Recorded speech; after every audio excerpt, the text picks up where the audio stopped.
us right now is King of the Cage promoter, founder, creator, master of the cage, Terry Triple-Cock. Terry, great fight so far.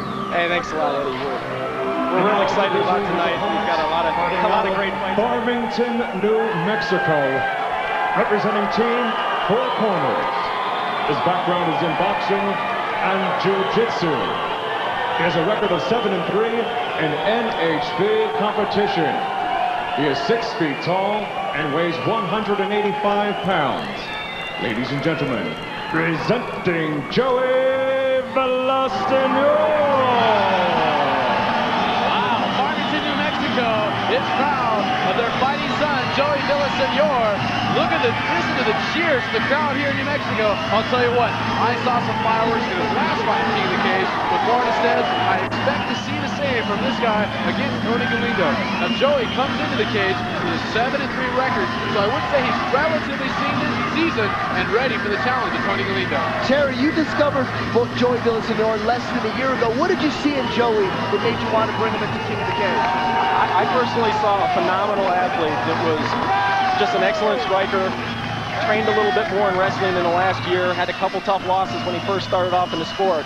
But since then, he's really developed his game into being a truly top 185-pound fighter. I expect this fight to be incredibly exciting. You protect yourself at all times. You can't attack physically, but verbally. So last I can hear you. Listen to my command. Down the fence. Protect yourself even after the bell. And any questions? Good luck to you. Larry Landers with the final instructions.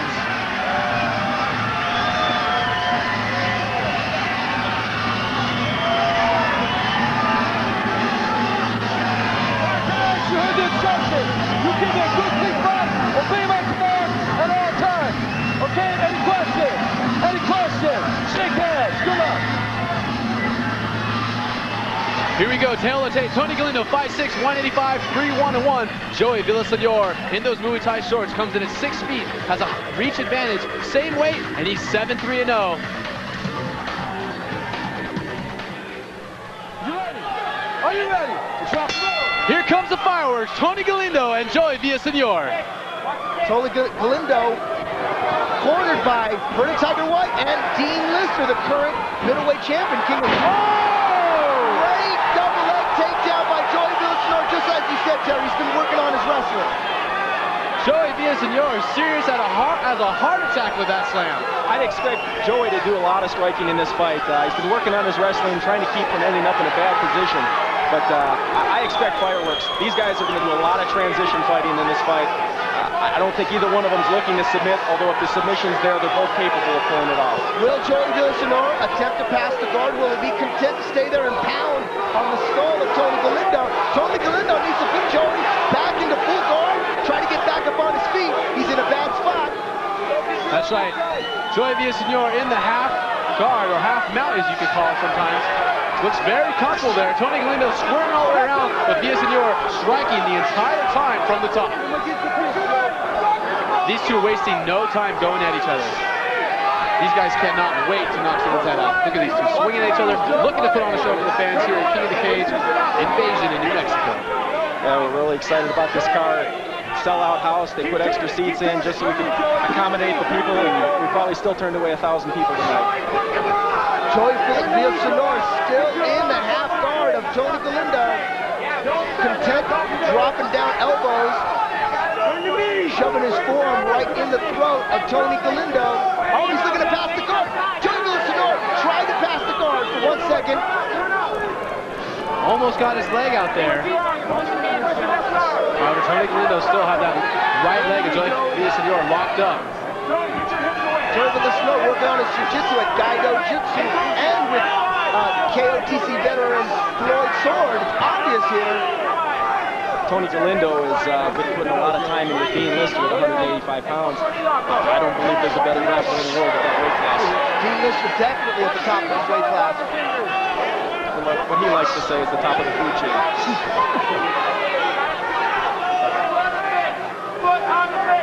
villasenor now holding Galindo up against the fence, eliminating a possible escape out the back there. If Galindo wants to escape, he's going to have to go through Joey villasenor. Galindo on the bottom needs to put Joey back into full guard.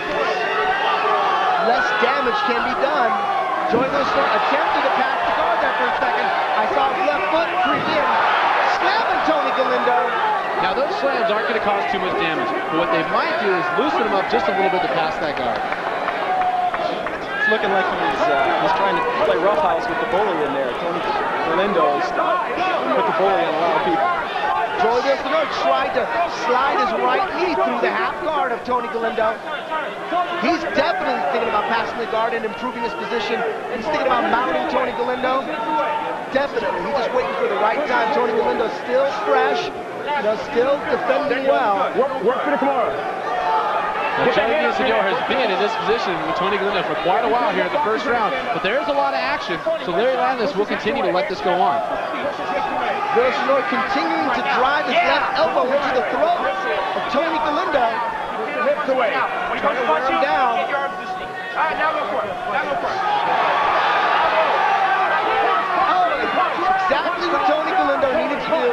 He's a little safer here. It's a little harder to do damage when we have a guy in between your legs who controls his hips. You think, Eddie, with the short body torso of Tony Galindo and the long reach of Joey Villasenor, that might just put him in his powerhouse? Put who in his powerhouse? Tony. Villasenor. Because his upper body is so short, Villasenor's arms are so long, Villasenor might be able to effectively strike from that position. You could be right, Terry. Or, sometimes when a fighter on top has shorter arms, it's easier to do damage. Like Igor Vovchanchyn, it's harder to block the arms. They can sneak inside. Sometimes longer arms are easier to block. Although Joey Villasenor is a true striker, and he's doing a lot of damage. So I don't think the long arms of Joey Villasenor is going to stop him from really doing damage with Tony. Punch up. There you go. We've got Vernon fighting on pay-per-view May 16th. Against Jeremy Horn. That's going to be a big match, Terry. We signed a big one that night. And that will be where, Terry? Horn's the only guy to beat Liddell, and Vernon's been, on a roll for a while. It's going to be in the Orleans Casino in Las Vegas, Nevada.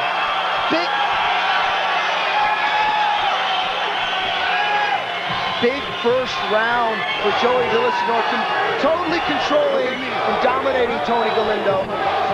It's a big surprise. I thought Joey was going to keep him on his feet, work his stand-up. He's obviously a lot more, he's a better stand-up fighter than Tony Galindo, but he chose to take Tony down, bit of surprise, and it turned out, for the better. He won the round clearly and wore Tony down. We'll see how much gas Tony has. Yeah, you never know. The Muay Thai swords could have been a distraction. If I make it worse.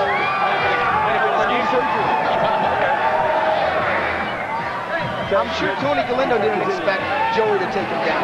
I'm sure Tony was just as surprised as we were. Yeah, Tony's been training really hard. The fight's over! Tony Galindo submits in his corner. Does not come out for the second round. You know what? Tony Galindo's pointing to his right elbow. It looks like his right elbow is re-injured. Tony Galindo unable to answer the bell. I could not imagine that. I'm shocked. Tony Galindo, one tough cookie, not able to come out for the second round. Joey Villasenor couldn't be happier. As you can see by the elbow pad that Tony Galindo has, initially, he actually hurt his bicep, tore his bicep, and he re-injured it in this fight. Could not answer the bell for the second round. Joey Villasenor victorious tonight. New Mexico, 4-0 so far, right? Wow. Iowa better watch out. Southern California better watch out. New Mexico is going to make a name for itself in the world of no holds barred. The strange thing about that is I had one of the major talent guys, Chris Cordero, tell me about this camp, Guido Jackson, and Guido Jitsu. And I had no idea the talent level of these guys. We put on a couple non-pay-per-view shows out here, and I was just amazed at the level of talent that was out here. These guys really didn't have the opportunity, and they just needed to get some real exposure. All right, Terry, for the official word, we're going to go to the ring with Dean Stone. Ladies and gentlemen, Tony the Bull Galindo could not answer the bell to start round number 2. So your winner from Farmington, New Mexico, Joey Villasenor.